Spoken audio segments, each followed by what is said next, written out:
Bueno, yo comienzo un poco por encuadrar, claro, se podría abordar la cosa desde muchos puntos, ¿verdad? Ujú, Vamos a ver, sabemos que la Sagrada Escritura se divide en el Antiguo Testamento y el Nuevo Testamento. María está presente en el Nuevo Testamento, obviamente, pero sí es cierto que ya en el Antiguo Testamento vemos, ¿no? Vemos determinados pasajes que están anunciándonos, que nos están ya prefigurando la que va a ser el cometido que el Señor dio a María. Se puede decir que el Antiguo Testamento prepara la llegada de Jesucristo en el Nuevo Testamento. Hombre, yo creo que no cabría decir que el Nuevo Testamento está preparando la llegada de María, porque eso no sería correcto. Pero sí es cierto que en el Antiguo Testamento existen distintos pasajes, ¿no? Que de alguna manera nos hacen entender que la figura de María ha estado también prefigurada en pasajes del Antiguo Testamento. No sé si, bueno, supongo que sí, que entre los oyentes de este programa habrá bastantes que hayan estado, que hayamos sido peregrinos a Tierra Santa. Y los que habéis estado en Tierra Santa, y os acordáis, ahora os voy a remitir a a esa iglesia que está en lo alto del monte Sión, en Jerusalén, donde es la iglesia de la dormición de la Virgen ujú, María, que está allí custodiada por unos monjes benedictinos. Uno baja a la cripta y allí en la cripta se encuentra como una especie de tumba de María, o sea, María reposando. María está adormecida, ha fallecido, y encima de ella tiene los rostros femeninos del Antiguo Testamento, las mujeres del Antiguo Testamento, en torno a esa imagen de María. Son todo mosaicos, ¿no? En torno a ujú. María. Y es muy hermoso porque allí se ve, están como prefiguradas, ¿no? Pues está Eva, la que fue madre. María es la segunda Eva, ¿no? Están las mujeres guerreras como Débora y Judith, que fueron las que fueron capaces de, en un momento clave de la historia de Israel, unir a todos los israelitas contra sus enemigos, ¿no? Está Esther, la mujer intercesora, la que fue capaz de interceder pues ante el rey por la salvación del pueblo de Israel.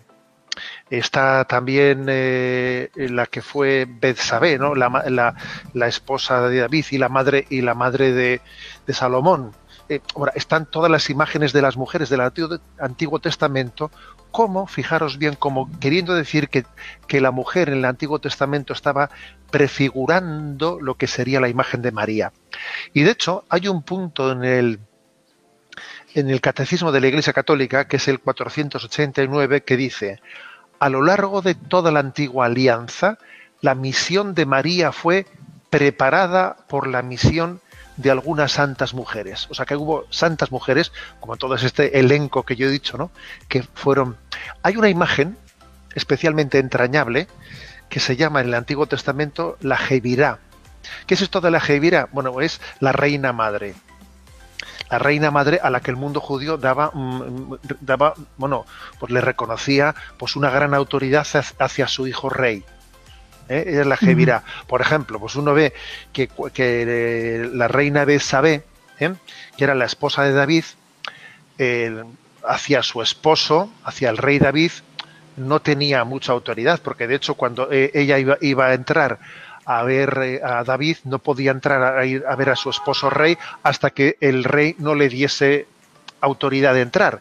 Pero sin embargo, cuando ella se convierte en madre ya no es la reina esposa, sino la reina madre, y está hablando ante su hijo Salomón, entonces la reina no tiene que pedir permiso para entrar ante su hijo Salomón. Entra allí y además su hijo Salomón atiende a las peticiones de su madre, ¿no? A esa figura se llama la figura de la reina madre.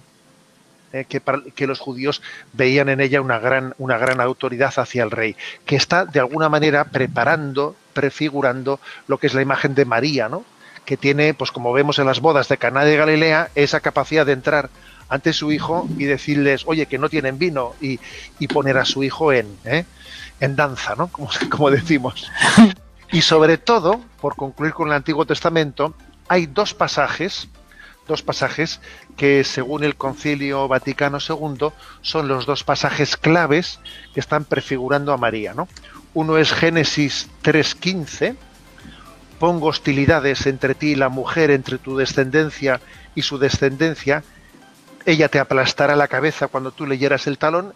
Ese episodio que se llama el protoevangelio, porque después de la caída del pecado original es el primer anuncio de la salvación, pues se llama protoevangelio, primer evangelio. Ya en él está introduciendo la imagen de una mujer que aplastará la cabeza de la serpiente. Y el segundo pasaje del Antiguo Testamento, y con ello dejo un poco esta primera intervención, el segundo pasaje es el de Isaías 7:14, ¿no? El de el Señor por su cuenta os dará un signo, ¿no? El contexto de este texto es que, digamos, hay una situación desesperada de Acaz, el rey de Judá, que ve cómo están a punto de ser vencidos, desconfía, piensa que, pues, que Yahvé les ha abandonado, que se termina todo, y entonces recibe una profecía, ¿no? El Señor por su cuenta te dará un signo, mirad, la Virgen está encinta y da a luz un hijo, y le pone por nombre Emmanuel. Cuando Acaz está desesperado, cuando ve que los enemigos están a punto de terminar con Israel, recibe el gran anuncio, ¿no? Mira, la Virgen está encinta y dará a luz un hijo, y le pone por nombre Emmanuel. Luego Jesús es la esperanza contra toda desesperanza, y María será la puerta, ¿no?, por la que llegue la salvación del mundo. Así, muy resumidamente, quizás esto que he explicado sería María en el Antiguo Testamento, para entendernos, ¿eh? Claro, porque digamos en el Nuevo Testamento tenemos algunas pocas intervenciones, pero en algunos pasajes quizá también encontramos una asociación a estos pasajes del Antiguo Testamento, ¿cierto? Sí, sobre todo en San Mateo, ¿no?, que cuando se hace la genealogía de Jesucristo, allí se dice, ¿no?, todo esto sucedió para que se cumpliese lo que había dicho el Señor por medio del profeta. Mirad, la Virgen concebirá y dará a luz un hijo y le pondrá por nombre Emmanuel. Con lo cual, claro, o sea, si en el momento en que Jesús nace, que se hace su genealogía, se ve el cumplimiento de aquella profecía de Isaías, ¿no? Por eso, claro, es muy importante que María también nos ilumina la unidad entre el Antiguo y el Nuevo Testamento, ¿eh? Claro, claro. Y bueno, luego, pues en el Nuevo Testamento sí ya tenemos una participación un poquito más activa ya con su propia presencia, ¿verdad? Sí, igual habría que destacar... En estos inicios, ¿no? De repente del Evangelio de San Lucas. Sí, San Lucas sin duda es el más importante, ¿eh? Yo también diría que junto a San Juan, ¿eh? San Lucas y San Juan son los más importantes. Además de ellos dos, que ahora entraremos un poco, no hay que olvidar que el primer texto, cronológicamente, el primer texto del Nuevo Testamento referido a la Virgen María, el que primero de todos fue escrito, es el de la carta de San Pablo a las Gálatas, escrito antes de los Evangelios, ¿eh? Entonces es el famoso texto de cuando llegó la plenitud de los tiempos, envió Dios a su Hijo nacido de mujer, ¿eh? Gálatas 4:4. La primera referencia a María del Nuevo Testamento es ese anuncio que Dios envió a su Hijo nacido de mujer, ¿eh? No se dice de María, dice nacido de mujer, ¿eh? Como diciendo, ha tomado carne, ha querido encarnarse con esa experiencia de maternidad que todos hemos tenido, ¿no? Ha tenido un cordón umbilical, para entendernos, ¿eh? O sea, Jesucristo ha tenido como dos cordones umbilicales. Uno es el Padre Eterno que engendra al Hijo, ¿eh? Pero ha tenido otro cordón umbilical por el que ha recibido la naturaleza humana, ¿eh? Bueno, ese es un texto, el de Gálatas. Luego, Marcos es el evangelio que menos referencias tiene de María. Marcos solamente tiene una referencia de María, ¿no?, que es ese pasaje, el capítulo 3, en el que se refiere ese episodio de que llegan su madre y sus hermanos y desde fuera le mandaron llamar. Y entonces Jesús dijo, mira, tu madre y tus hermanos están ahí fuera esperándote. Y Jesús dice la famosa frase, ¿quiénes son mi madre y mis hermanos? Y mirando alrededor dijo, estos son mi madre y mis hermanos, los que cumplen la voluntad de Dios, ¿no? Es San Agustín explicando este texto, que visto superficialmente podría parecer un cierto distanciamiento de Jesús hacia su madre, que no sale corriendo a buscarla, que no sale corriendo, que había llegado. Sin embargo, San Agustín le da una lectura bien distinta, ¿no? San Agustín dice que la Virgen María es ensalzada por Jesús más todavía, ¿no?, que por haber sido el vientre elegido para llevar a Jesús en su seno, por haber sido la oyente fiel y la cumplidora de la palabra de Dios, ¿no? Es como decir, estos son mi madre y mis hermanos los que escuchan la palabra de Dios y la cumplen, ¿no? El mérito de María es superior, ¿no?, por haber escuchado la palabra de Dios y haberla cumplido, que meramente por haber llevado a Jesús en su seno, ¿eh? O dicho de otra manera, la Virgen María, antes de concebir a Jesús en su seno, lo concibió en su corazón, ¿eh? O sea, es la discípula perfecta, ¿eh? La discípula perfecta y modelo de fe. Este es el texto de San Marcos, ¿no? Justamente eso le quería preguntar, porque en el Nuevo Testamento, digamos, la relación que se ve entre Jesús y María no parece tener las características de una relación humana madre-hijo, ¿no? Digamos, la manera como ellos, los pocos diálogos que hay, ¿no? El decirle, por ejemplo, mujer, ¿no? En varias oportunidades. Este pasaje que usted acaba de mencionar, ¿no? Pareciera una relación diferente que lo que nosotros humanamente entendemos como una relación madre-hijo, ¿no? Como usted bien dijo, saldría corriendo, ¿no? Si viene mi mamá, o bueno, y en las bodas de Caná, pues le diría, bueno, ¿qué pasa, mamá? ¿No? Pero no es así. Hay un lenguaje. Este lenguaje que utiliza Jesús con María tiene una causa, digamos una explicación o una razón de ser que de repente puede calzar en los textos del Antiguo Testamento, o que quiere hacer referencia o alusión o quiere comunicar algo especial.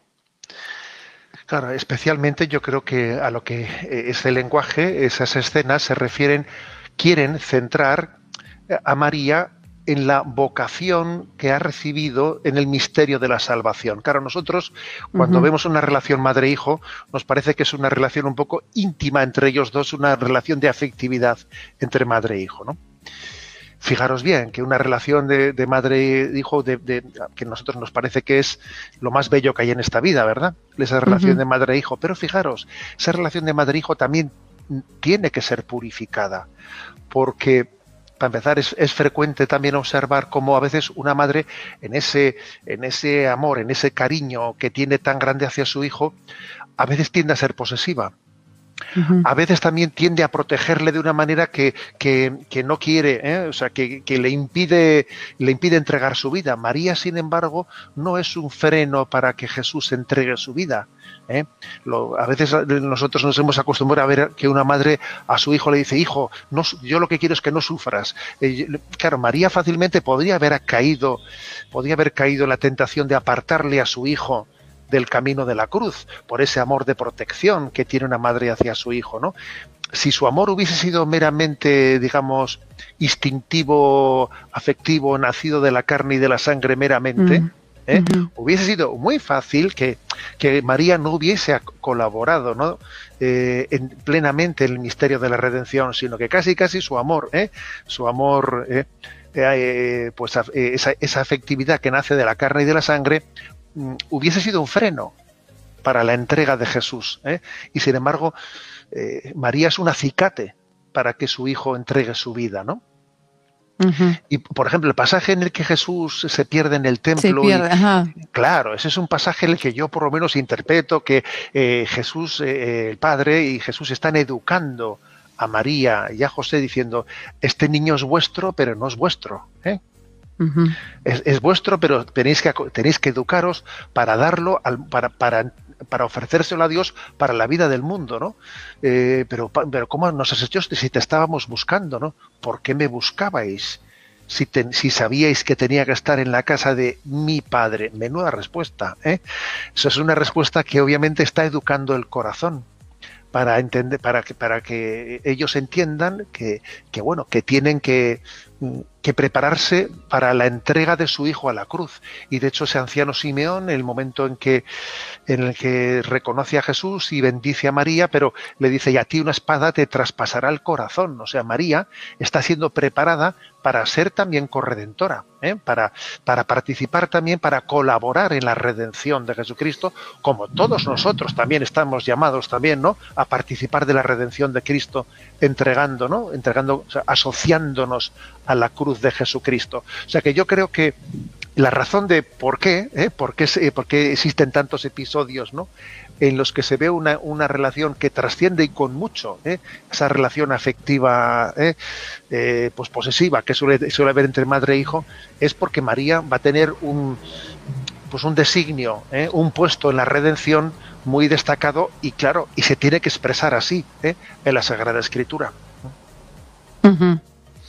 Y Monseñor, ¿cuáles son los vínculos, digamos, de la Sagrada Escritura o de los pasajes bíblicos donde aparece María con los dogmas de fe que nosotros, en los que nosotros creemos con respecto a ella? Bien, esta pregunta es interesante y también hay que decir una cosa, y es que nosotros siempre hemos dicho que la revelación tiene dos fuentes. Uh-huh. Los católicos decimos que la revelación tiene la fuente de la Escritura y la fuente de la tradición. Entonces, esto es una cosa muy, muy importante, porque en los dogmas marianos, si uno está pensando, a ver, quiero encontrar en qué versículo, en qué pasaje en concreto está la Inmaculada Concepción, en qué pasaje está la asunción de María a los cielos en cuerpo y alma, pues posiblemente se podría armar un pequeño lío, porque al final, digamos, la fuente de la revelación no viene exclusivamente de la Sagrada Escritura, sino también de la Sagrada Escritura recepcionada desde la tradición de la Iglesia. Por ejemplo, posiblemente el pasaje evangélico, mariano por excelencia, pues es el de la anunciación del ángel a la Virgen María. Uh-huh. En el cual le dice, ¿no?, salve María, llena eres de gracia. En griego es kecharitomene, llena eres de gracia. Es una expresión clave para el dogma y la fe mariana. Llena eres de gracia supone que en ella no hay sombra. Alguien que está plenamente lleno uh-huh. de la gracia, en él no hay sombra de pecado. En él la santidad es plena, es suma, por eso María es santísima, por eso María es inmaculada, es decir, claro que tiene una base bíblica, pero es una base bíblica al mismo tiempo leída e interpretada desde la tradición de la Iglesia, ¿no? Kecharitomene, decir que María es llena de gracia, gracia plena, que se dice en latín, kecharitomene en griego, de ahí conlleva implícitamente el dogma mariano, por ejemplo, de la Inmaculada Concepción. El de la virginidad de María, pues obviamente también en el texto de Lucas, en el que se habla sin concurso de varón, etcétera, pues claro, quizás es un dogma que está más claramente expresado, ¿no? Pero uh-huh. aún y todo, esto es importante. Los dogmas marianos no nacen exclusivamente de la Sagrada Escritura, sino de la Sagrada Escritura y de la tradición de la Iglesia. Que por cierto, que ese dogma mariano está incluido hasta en el propio credo. Nació de María Virgen, fíjate, o sea, es decir, que en el propio credo ya hay una confesión. Estamos hablando del credo apostólico, o sea, que estamos de la primera confesión de la fe. La virginidad de María está confesada desde el siglo I, ¿no? En el credo apostólico. Uh-huh. Quizás también yo señalaría, por avanzar un poco más, el hecho de que igual a veces no hemos subrayado lo suficiente la gran riqueza espiritual que tiene en el Evangelio de San Lucas bueno, no sé si sabéis una cosa, que San Lucas, que es quizás el evangelio más con más referencias a María, a San Lucas le llaman el retratista de la Virgen María. La tradición dice que San Lucas pintó un cuadro de la Virgen María. Bueno, hay un refrán italiano que dice si non è vero è ben trovato, como diciendo que no sea cierto, bueno, pues la imagen es hermosa, es bonita, pero sobre todo San Lucas, fuese o no, ¿verdad?, lo que dice la tradición, que era pintor y que le pintó la imagen de la Virgen María, lo que está claro es que sí que es indiscutible que es un retratista interior. Uh-huh. Es un retratista interior. Pues porque además de ese pasaje que he dicho que es tan destacado, ¿no?, el de la Anunciación, también él es el que narra el de la visitación de María, su prima Isabel, y el del canto del Magnificat. Uh-huh. Porque el canto del Magnificat, fijaros, en el canto del Magnificat se profetiza el rosario. No sé si habéis caído en cuenta de esto alguna vez. A ver, el rosario está profetizado en el canto del Magnificat, cuando se dice, desde ahora me llamarán bienaventurada todas las generaciones. A ver, ¿qué es lo que hacemos en el rosario? Pues cumplir esa profecía. La estamos llamando bienaventurada. Pues eso, todas las generaciones en el rezo del rosario, ¿no? El rezo del rosario es el cumplimiento de esa profecía que María hizo en el canto de Magnificat, en la que ella, por otra parte, se presenta dentro como la pequeña, la humilde, delante del Señor, prefigurada en lo que en el Antiguo Testamento se llamaban los anahuín. ¿Qué eran los anahuín? Eran los pobres de Yahvé, aquellos que dicen, mi único tesoro es Dios. Los anahuín son aquellos que dicen, son los que cumplen la primera de las bienaventuranzas, ¿no? Bienaventurados los pobres de espíritu. ¿Y qué son los pobres de espíritu? Pobres de espíritu son aquellos que han hecho de Dios su tesoro y en Dios lo tienen todo, ¿no? Yo tengo a Dios y con Él lo tengo todo y no tengo nada más que a Dios, ¿no? Así se presenta María en el Magnificat. Uh-huh. Se presenta como la anahuín, como la pobre de Yahvé, que Dios es su tesoro. En ese sentido, ¿no?, es hermoso observar cómo, digamos, San Lucas se presenta como el retratista del interior de María. También él es el que, en ese momento de la pérdida de Jesús en el templo, dice, María conservaba todas estas cosas y las meditaba en su interior. Está también retratando cómo María tuvo todo un proceso de ir rumiando interiormente todas las cosas que había visto en Jesucristo, porque ella estaba viendo cosas en su hijo que, a ver, que no había nadie a lo suyo para explicárselas. O sea, ella ya sabía que su hijo venía de Dios, pero claro, necesitaba todo eso irlo procesando, ¿no? Uh-huh. Y el término rumiar las cosas es un término muy sugerente, porque todos sabemos, ¿no?, cómo los rumiantes, los animales rumiantes, comen sin poder digerir inmediatamente las cosas, y cuando están un poco más reposados van sacando de nuevo, ¿no?, eso que han tragado sin haberlo digerido, y lo van rumiando para así después poderlo digerir. O sea, eso es lo que María hace, ¿no?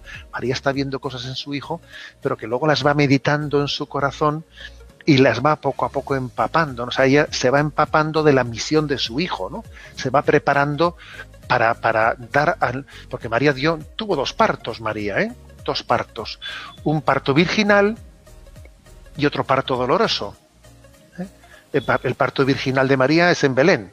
Dios quiso que fuese un parto virginal, pues para todavía proclamar ante el mundo la divinidad de Jesucristo. Pero el parto doloroso es el que tiene María al pie de la cruz. Es un parto doloroso porque ella está donando a su hijo, ¿no? Está haciéndose partícipe del dolor de su hijo con un grado de intensidad que nos cuesta imaginar, ¿no? Entonces, totalmente. Claro, eso es impresionante, ¿no? Como ella es copartícipe del dolor de su hijo y al mismo tiempo lo está sufriendo, ¿no? Lo está ofreciendo, mejor dicho. Entonces, bueno, eso es hermoso, ¿no? Ver cómo ese retrato interior de María es principalmente San Lucas quien lo hace. Y luego no olvidemos una cosa, que San Lucas es también el autor de Hechos de los Apóstoles. O sea, uh-huh. El libro de los Hechos de los Apóstoles tiene como autor a San Lucas. Y claro, el libro de Hechos de los Apóstoles es el que cuenta como estaban todos reunidos con algunas mujeres y María, la madre de Jesús, allí en el cenáculo. Y cómo estando allí unidos con la madre de Jesús, vino el Espíritu Santo. O sea, que esa imagen de Pentecostés en la que los apóstoles y los discípulos estaban allí y María estaba en medio en la llegada del Espíritu Santo es todo un signo, porque María en ese momento de nuevo está siendo presentada como madre, en este caso madre de la Iglesia, que ha sido madre de Jesús, y ahora Lucas la vuelve a presentar como madre de la Iglesia. Viene el Espíritu Santo y María, yo me imagino a María allí, si me permitís un poco dejar volar un poco la imaginación, ¿no? Me imagino pues habiendo tenido un gran esfuerzo para que para el día de Pentecostés no faltase ninguno de los apóstoles a aquella convocatoria, y a veces pues ya sabemos que uno va por un lado, otro va por otro lado. María tendría la gran tarea de unirlos a todos, no faltéis ninguno, porque mi hijo prometió que enviaría el Espíritu Santo, y entonces ella sería como el catalizador que unió a los apóstoles para que el día de Pentecostés allí pudiese nacer la Iglesia, ¿no? Entonces es hermoso que la que engendró a Jesús está también, como en el momento del nacimiento de la Iglesia, se presenta como madre de la Iglesia, madre de la Iglesia en ese Pentecostés. ¿Y cuál ha sido la fuente, digamos, de la cual San Lucas tiene tanto detalle, ¿no? Por ejemplo, el pasaje de la Anunciación, o sea, ahí no había nadie, ¿no? Ni modo que habló con el ángel o qué, ¿no? ¿Qué cosa puede uno pensar por qué tiene tanto detalle al respecto, ¿no? Ese texto, por ejemplo. Bueno, y además no olvidemos una cosa, que Lucas y Marcos no eran apóstoles. O sea, ahí los apóstoles eran Mateo y Juan. Lucas y Marcos no eran apóstoles, por lo tanto no habían estado con Jesús. Luego ellos son evangelistas y ¿qué es lo que han hecho? Han juntado fuentes. O sea, ellos, Lucas no había conocido a Jesús, por lo tanto difícilmente habría conocido a María, digo yo, porque además también sabemos que María vivió con Juan, que fue el que la tomó en su casa. Todavía de Juan no hemos hablado, pero entonces tengamos en cuenta que Lucas es un evangelista que él se caracteriza por recoger fuentes. Recoger fuentes. Luego, ¿de qué fuentes bebió Lucas para tener el privilegio de quizás haber sido, ¿no?, pues el que más fuentes marianas recibió? Pues la verdad es que no lo sabemos. Y ahora, si me pusiese a porfiar, estaría hablando, vamos, con demasiada imaginación y no es cuestión, ¿no? No es cuestión, digamos que sí es cierto que bueno, pues es un evangelio que ha tenido un acceso a determinadas fuentes, ¿no?, marianas, ¿no? Y fijaros que Juan, que fue el que habiendo vivido María, habiéndola acogido en su casa, a ver, Juan podía haber tenido el privilegio de tener montones de bueno, pues de anécdotas, de cosas, ¿no? Nosotros desde nuestra curiosidad, pues si hubiésemos esperado que Juan, que fue el que la tomó en su casa, ¿no?, pues fuese el que saciase más nuestra curiosidad. Pues no es así. Es verdad que tiene algunos pasajes, digamos, que son exclusivos, como el de las bodas de Caná de Galilea, por ejemplo, tiene algún pasaje exclusivo, pero San Juan, como fue el último evangelista en escribir, él tiende a no repetir lo que los anteriores ya habían contado. San Juan generalmente hace una narración más teológica que los otros evangelios y además también generalmente complementaria. Por ejemplo, él es el que cuando llega a la última cena, como los otros ya habían narrado la institución de la Eucaristía, pues él no la va a repetir. Ya estaba 3 veces contada en Lucas, Marcos y Mateo, ¿no? Él no la repite, pero cuenta el lavatorio de los pies que los otros no habían contado. O sea, Juan tiende a hacer esto, porque es el último que escribe y él, con toda probabilidad, ya tiene los otros evangelios en su mano. Ahora voy a decir un detalle de San Juan que sí que retrata esa intimidad desde aquel momento la recibió en su casa. O sea, Juan dice un detalle, ¿no? Que después bueno, el episodio de las bodas de Caná de Galilea, el hecho de que María fuese con los apóstoles invitada a esas bodas. Allí no estaba San José. Obviamente San José ya habría fallecido, porque una mujer judía no va a unas bodas sin su marido, si no es viuda. Eso es bastante obvio. Pero fijaros, si de los demás evangelistas hubiésemos podido desprender que María se quedó quietecita en Nazaret cuando Jesús salió de Nazaret y ella de Nazaret ya no salió, ¿no? Hasta que pasó ya el momento de la pasión y allí, si de los demás evangelistas cabría desprender de eso, de San Juan no. Y no únicamente porque dice que María fue a las bodas en Galilea, que eso suponía bajar a la zona del lago, ¿no? Y salir de Nazaret, sino porque, curiosamente, dice en detalle, fijaros, cuando termina el episodio de las bodas de Caná de Galilea en el capítulo 2 de San Juan, en el último versículo, dice que bajaron, o sea, que María bajó con los apóstoles a Cafarnaún. O sea, es curioso, o sea, que María también fue con los apóstoles a Cafarnaún, que Cafarnaún era, para entendernos, la ciudad pagana en la que Jesús llevó adelante la gran mayoría de su ministerio. El ministerio de Jesús es llevado a cabo en Cafarnaún. ¿Por qué?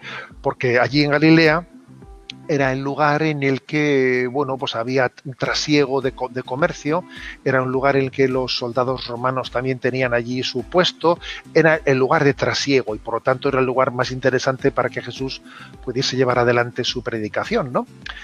Los demás evangelistas, ninguno de ellos pone la presencia de María en Cafarnaún, la dejan allí quietecita en Nazaret, ¿no? Pero Juan cuenta este detalle, o sea, que María asiste con ellos a las bodas y luego además baja a Cafarnaún. O sea, curioso esto, porque posiblemente Juan, como también luego había permanecido con María, él fue el que tuvo, digamos, para entendernos, el detalle de incluir el relato de lo que los demás no habían contado, O sea, complementó el relato de los demás evangelistas diciendo, oye, que también estuvo con nosotros y con Jesús en el momento de la predicación, de su hijo, en Cafarnaún. O sea, es muy interesante ese texto. Sí, claro, sí. Bueno, realmente nosotros al leer las Sagradas Escrituras, pues no sabemos cómo hacer este análisis, ¿no? Cómo de repente conocer estos puntos tan importantes y que nos vinculan también de alguna manera a nosotros, a ella, como el pasaje de Hechos de los Apóstoles, por ejemplo, en el que ya, bueno, venimos incluidos todos como iglesia, ¿no? Uh-huh. Entonces, qué importante, Monseñor, que nos haga estas referencias. Y bueno, ¿cuáles son, digamos, los pasajes más importantes, ¿no? Los cuales nosotros podemos centrar nuestra devoción, nuestro amor, ¿no? a la Virgen María, ¿no? Vamos a ver, yo creo, por seguir también un poco el hilo, como me he empezado a centrar un poco en el Evangelio de San Juan, yo en el Evangelio de San Juan subrayaría dos pasajes, ¿no? Uno, el fundamental, sin duda, es el de María junto a la cruz. Junto a la cruz de Jesús estaba María. Estaba María. Estaba su madre. Estaba su madre. Y allí, en ese momento en el que Jesús está pronunciando sus últimas palabras, Jesús está como manifestando sus últimas voluntades. Todos sabemos, ¿no?, que cuando alguien está en el momento último de su vida, se escenifica la manifestación de sus últimas voluntades, ¿no? Uh-huh. Es como dar su testamento. Entonces, en ese testamento de Jesucristo se produce esa encomienda: mujer, ahí tienes a tu hijo, ahí tienes a tu madre, ¿no? O sea, es decir, Jesús está encomendando a Juan para que custodie a María, y está encomendando a María para que custodie al discípulo, que no dice Juan, dice No, pues. al discípulo. O sea, es decir, es el momento en el que María, al pie de la cruz, está recibiendo la gran encomienda. Yo a este pasaje le llamo la gran encomienda.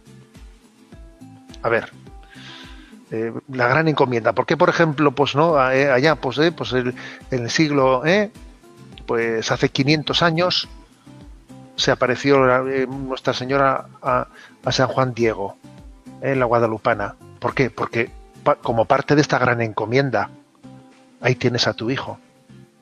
O sea, todas las intervenciones de María a lo largo de estos 2000 años han formado parte de esta gran encomienda. Ahí tienes a tu hijo, y entonces ella, desde ese momento, o sea, tomó esa encomienda de su hijo y así lo ha realizado. Así lo ha realizado. Este es quizás el momento clave en el que se está revelando que Dios ha asociado a su madre Ujú. para la tarea de la salvación del mundo. Quiere decir que el quehacer de María ha sido todavía más fuerte y más fuerte después de su asunción a los cielos que antes de su asunción a los cielos. Eso es como el San Pío de Pietrelcina, que decía: meteré más ruido después de morir que en esta vida. Que eso decía San Pío de Pietrelcina. Algo parecido y mucho más no podría decir la Virgen María, que su intervención todavía ha sido mucho más patente, mucho más, pues mucho más universal, pues después de que asunta a los cielos ha cumplido la gran encomienda de su hijo. Ahí tienes a tu hijo, que lo que pudo hacer antes, que obviamente antes pues estaba limitada por su espacio, pues por espacio temporal, ¿no? Ujú. En el que estaba. Entonces para mí este es el texto clave, ¿no? De cuál es la vocación de María. En cuanto al ejemplo que ella nos da, el texto clave es la respuesta que da el anuncio de María: he aquí la esclava del Señor, hágase en mí según tu palabra. El hágase de María es el ejemplo de todo cristiano. O sea, ella es modelo de la fe. Modelo de la fe. Fijaros una cosa, ¿cuál es nuestro modelo de la fe? Jesús no es nuestro modelo de la fe, es María. En ningún pasaje de la Sagrada Escritura leeréis que Jesús es modelo. No, Jesús no tenía fe. A ver, Jesús tiene, a ver, es una persona divina. No se puede decir que Jesús tenga fe. No, hombre, Jesús tiene otro tipo de conocimiento del Padre. Ujú. El que es modelo de fe es María. No hay ni un solo pasaje en la Sagrada Escritura que se hable de la fe de Jesús. No, de la fe de Jesús no se habla. Pero María es nuestro modelo de fe. Por eso a ella, ¿no? A ella ese hágase, ese aquí me tienes, Señor, me pongo en tus manos, he aquí la esclava del Señor, es clave, es la enseñanza del acto de fe y acto de confianza de todo cristiano. María es la gran madre y maestra y modelo de la fe. Ese segundo pasaje es clave, es clave. Y luego me atrevería a decir que otro pasaje entrañable donde los haya, en el que también se ve el estilo de María, es el de las bodas de Caná de Galilea, Ujú. en las que María estaba allí, y es curioso cuál es su manera de intervenir. Primero es la que se percata de que allí hay un problema. Los demás estaban todos por allí y ninguno se hubiese percatado del problema, ¿no? Estarían todos los apóstoles y ninguno hubiese dicho: aquí hay un problema. Ella, sin embargo, dijo: aquí hay un problema. O sea, ella tiene la sensibilidad de estar atenta a las necesidades de los hombres, que es un detalle. Segundo, ante su hijo le muestra la necesidad, le dice: no tienen vino. Es curioso, ¿no? Porque tampoco le dice a su hijo lo que tiene que hacer. Le dicen: no Ujú. tienen vino, tú sabrás. O sea, decir, no tienen vino, ¿no? O sea, es curioso porque María las cosas las presenta a su hijo. María presenta a su hijo las necesidades. Yo conocí a un monje que me decía: yo a Dios, más que pedirle cosas, se las presento. Le decía: a ver, Señor, te presento esto. mira, te presento lo otro, me han dicho tal cosa, te la presento. Es curioso, me llamó la atención lo que ese monje me decía. Yo a Dios, más que pedirle, le presento las cosas, que es una manera de pedirle, ¿no? Como la que hizo María, ¿eh? Es una manera, ¿no? Pero como diciendo, tú sabrás, Señor, tú sabrás, tú sabes más que yo, ¿eh? Pero Ujú. ahí lo tienes.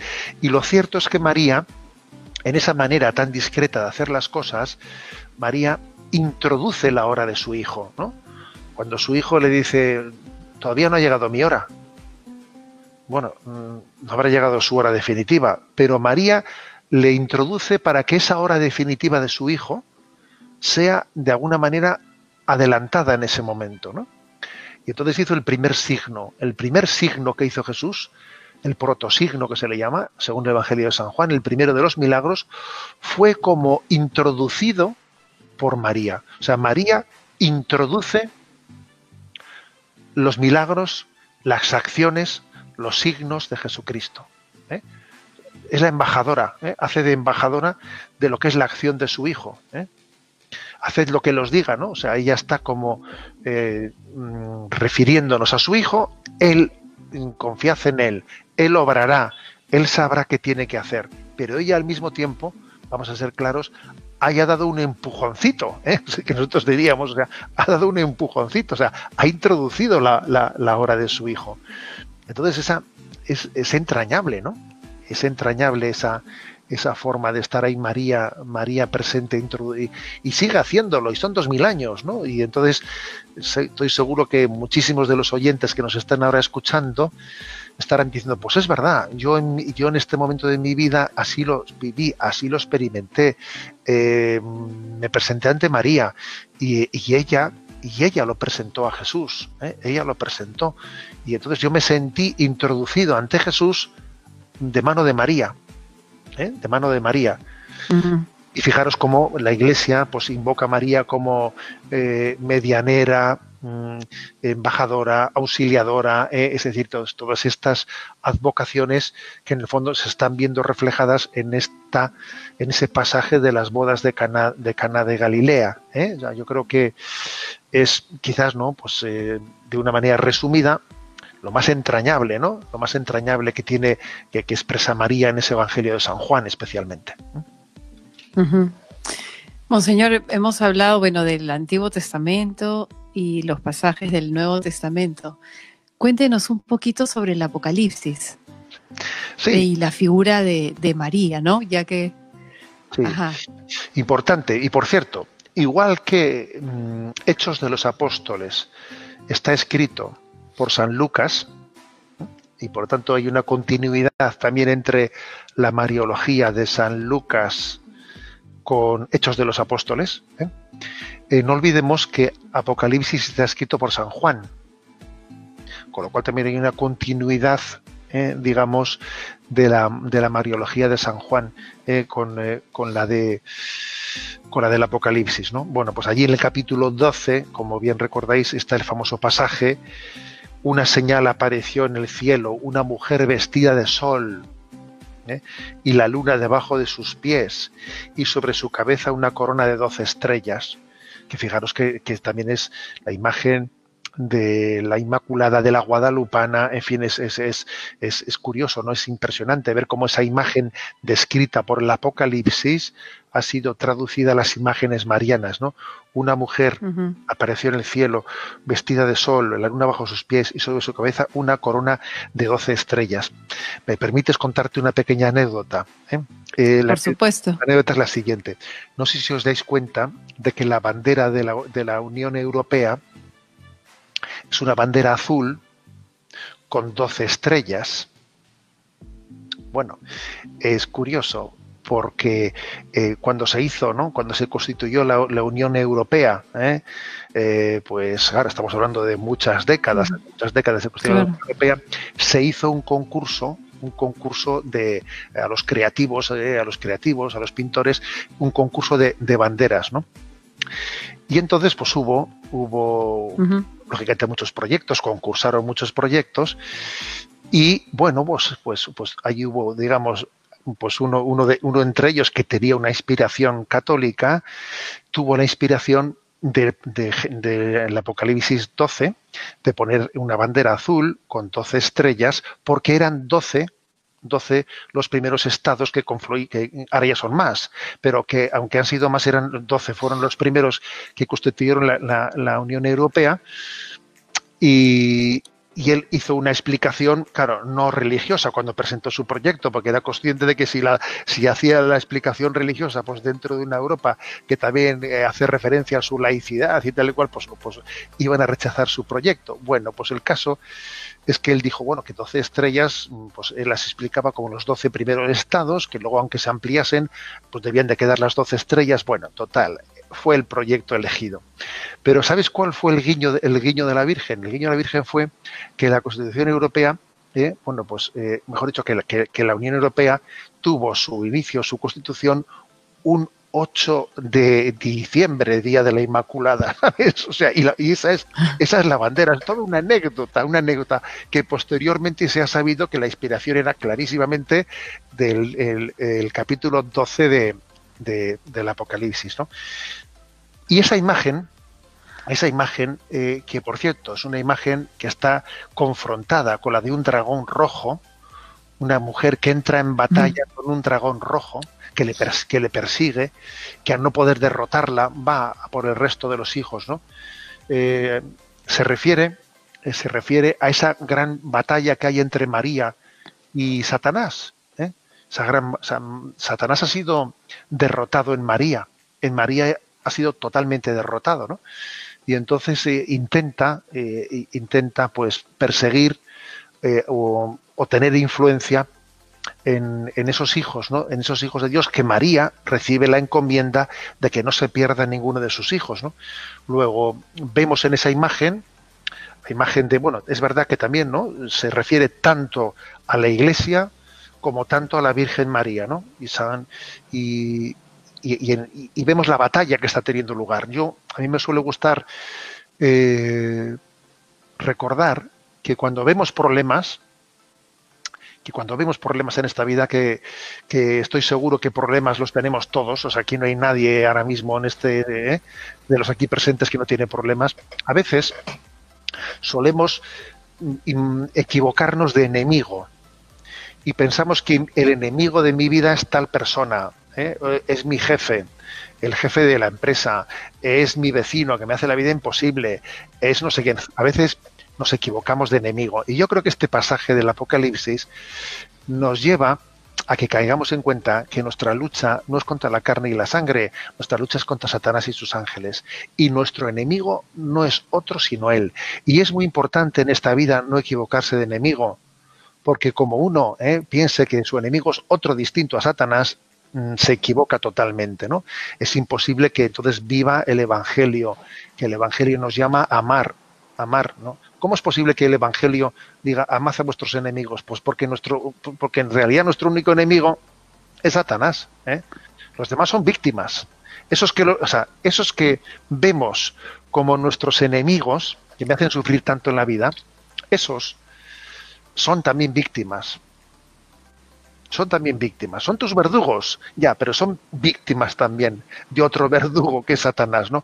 Con lo cual este pasaje del Apocalipsis 12 a mí me ayuda mucho a entender esto, es decir, a ver, aquí hay un problema, hay un lío, hay un problemón, bueno, pues esto no es más que un eco, esto es un eco de la batalla entre esa mujer vestida de sol y el dragón rojo, que de alguna manera pues ese dragón rojo se sirve de esta situación, del otro, pero no me voy a equivocar de enemigo. Mi enemigo no es no es el otro. Mi enemigo pues es Satanás y sus ángeles, ¿no?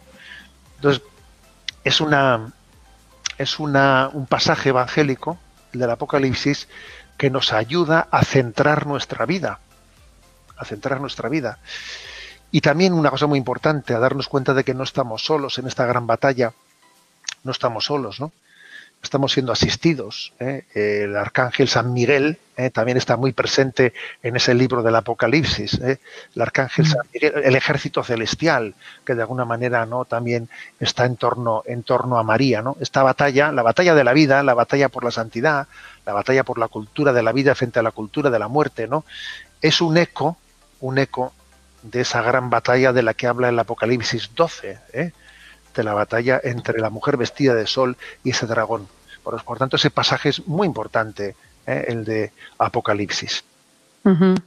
Bueno, yo así, sin quitarle mucho tiempo, le comparto que, bueno, ha sucedido, ¿no? Que cuando uno le encomienda una dificultad, de repente un problema a María, a veces al inicio, ¿no? Cuando uno comienza a rezar el rosario continuamente por una causa, las cosas se ponen peor. Yo, bueno, he tenido esa experiencia, ¿no? Por eso se lo pregunto, porque entonces, de verdad, me ha pasado tal cual como que las cosas se comienzan a poner peor en un inicio, ¿no? Y luego ya se comienza a ver el actuar, ¿no? De la intención de ella realmente. Pero siempre me he preguntado, ¿no? ¿Será que justamente ese enemigo pues comienza a remover todo, ¿no? O qué será, ¿no? Bueno, yo creo que, a ver, hay algunos pasajes, ¿no? De los padres de la Iglesia que pueden explicar un poco eso.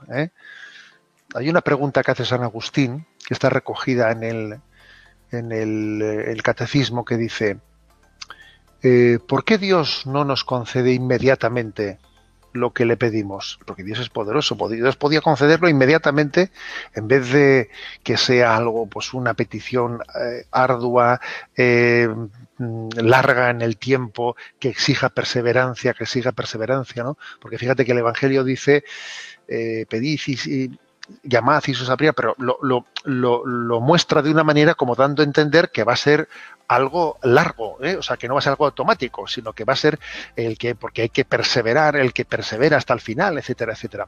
Entonces la pregunta es, ¿por qué Dios no concede sus dones inmediatamente, ¿no? Y se hace de rogar. Yo no sé si vosotros utilizáis ahí esa expresión de hacerse de rogar, Sí, aquí claro. en España se utiliza mucho. ¿Por qué se hace de rogar? ¿Por qué se hace de rogar? Y entonces responde y dice, porque mira, mientras que estamos pidiéndole a Dios, estamos con Él, estamos ante Él, que es lo importante.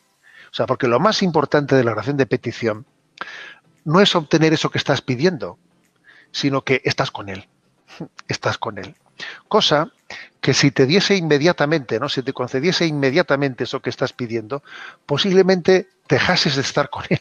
Y entonces el tesoro principal lo perderías, ¿no? Es una perspectiva que está recogida en uno de los puntos del Catecismo de la Iglesia Católica cuando habla de la oración. Dios se retarda o se hace de rogar, como se dice, ¿no? ¿Por qué? Porque lo principal de la oración de petición no es los dones que Dios te da, sino el dador de los dones. A ver, ¿qué es más importante? ¿Qué es más importante? ¿Los dones de Dios? ¿O el dador de los dones? Lo más importante es el dador de los dones, lo más importante es estar con Él. Claro. O sea, con lo cual, bendita condición de que somos unos mendigos, porque mira, mientras que somos mendigos, estamos pidiéndole, estamos con el autor de los dones. No voy a ser que si nos den los dones nos olvidemos de quién nos los ha dado, como tantas veces ocurre, por cierto, porque lo que observamos en esta vida es que cuando el hombre recibe una época de bonanza, de bienestar, pues el hombre fácilmente pierde su sensibilidad religiosa. Que vengan aquí a Europa y nos lo digan, como una Europa que se ha sentido rica, que se ha sentido pues muy segura de sí misma, pues que en estas últimas décadas ha tenido tanto desarrollo. Esta Europa fácilmente ha perdido su sensibilidad religiosa. ¿Por qué? Pues curiosamente, porque ha recibido dones de Dios y se ha olvidado del dador de los dones. Pues más valdría ser pobres entonces, O sea, es curioso esto, ¿no? Con lo cual, es otra perspectiva diferente, para ver las cosas. Sí, bueno, y como última preguntita ya, porque ya se nos va el tiempo, usted hizo alusión al rosario, como estamos en el mes del Santo Rosario, ¿cómo nosotros sustentamos también esta práctica? Hay muchas personas a las que incluso les cuesta, ¿no?, entrar en esta devoción del Santo Rosario, puesto que es una oración repetitiva y que muchas veces no comprendemos. El otro día, por cierto, me llegó un meme de esos que lo envié por redes sociales. Suele tener así una presencia en redes sociales. Cada día envío un mensajito, ¿no? Entonces era un meme hecho en Italia y se veía al niño Jesús, al niño Jesús pequeñito con su madre agarrándole del manto de la Virgen, ¿no?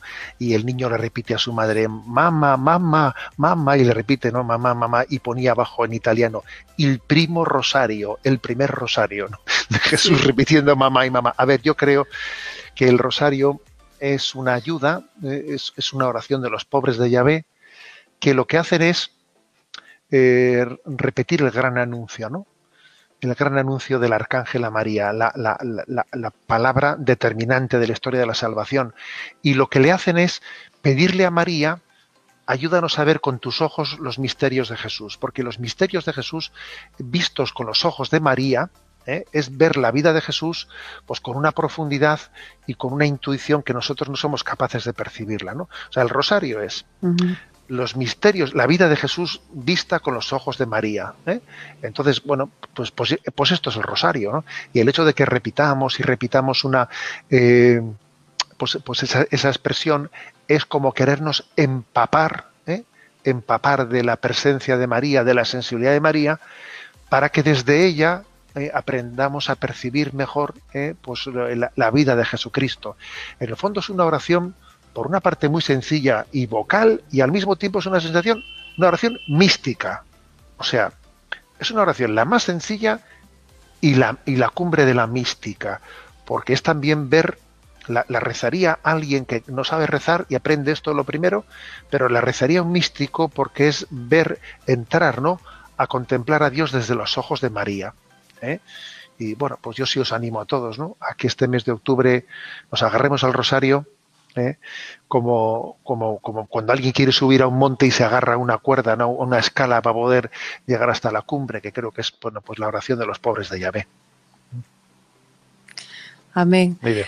Muchísimas gracias, Monseñor. Bueno, ya se nos fue el tiempo y Bueno, también allá es medianoche. sí, muy bien. Le agradecemos de verdad por este tiempo que nos ha regalado, por todo lo que nos ha compartido. Muchísimas De gracias. Y acuerdo, no, bueno, no queremos despedirnos sin pedirle también su bendición.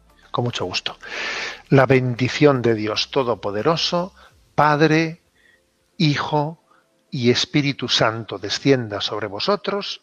Amén. Amén. Hasta cuando Dios quiera. Hasta pronto.